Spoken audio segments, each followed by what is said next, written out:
بسم اللہ الرحمن الرحیم الحمدللہ رب العالمین والصلاة والسلام علی سید الانبیاء والمرسلین۔ معزز ناظرین، آج کے ہم اپنے چوتھے درس میں اپنے تصوف کے مشہور و معروف بزرگ حضرت امام ابو نصر عبداللہ بن علی السراج طوسی علیہ الرحمہ کی مشہور و معروف کتاب اللمع کی روشنی میں یہ بیان کریں گے کہ علم تصوف کیا ہے اور اس علم کو کون لوگ پڑھتے ہیں۔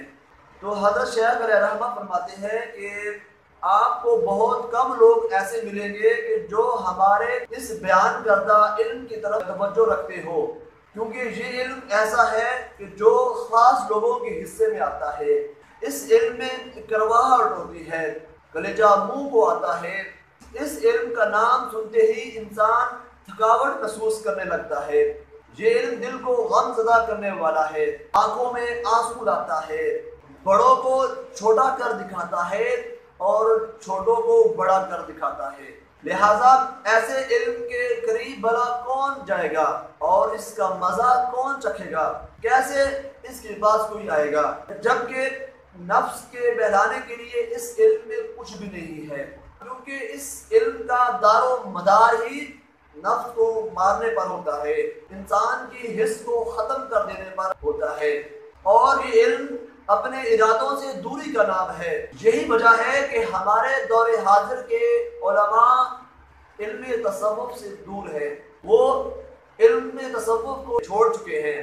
ناظرین، ہمارے علماء ایسے علوم میں مشغول ہیں کہ جن میں مشقت نہ آئے، اور وہ ایسا علم پڑھتے ہیں جس میں آزادی ہو، گنجائش مل سکے اور وہ اپنے مسئلے کو توڑ موڑ کر بیان کرے، کیونکہ ان کی نفسیاتی خواہشات یوں ہی پوری ہوتی ہیں۔ اور جو لوگ حقوق الہیہ ادا کرنے سے بھاگتے ہیں اور نفسیاتی تسکین تلاش کرتے ہیں اور اس کے ساتھ سرکش نفس پر کم سے کم بوجھ ڈالتے ہیں، اور وہ لازماً علم تصوف کو چھوڑ کر اپنے مرضی کے علوم پڑھتے ہیں، تو ناظرین محترم، حقیقی علم تو اللہ ہی جانتا ہے۔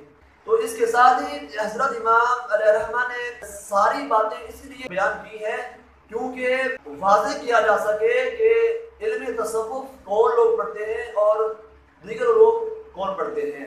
اللہ پاک ہمیں علم تصوف سے رغبت رکھنے کی اور علم تصوف پڑھنے کی توفیق عطا فرمائے۔ آمین۔ السلام۔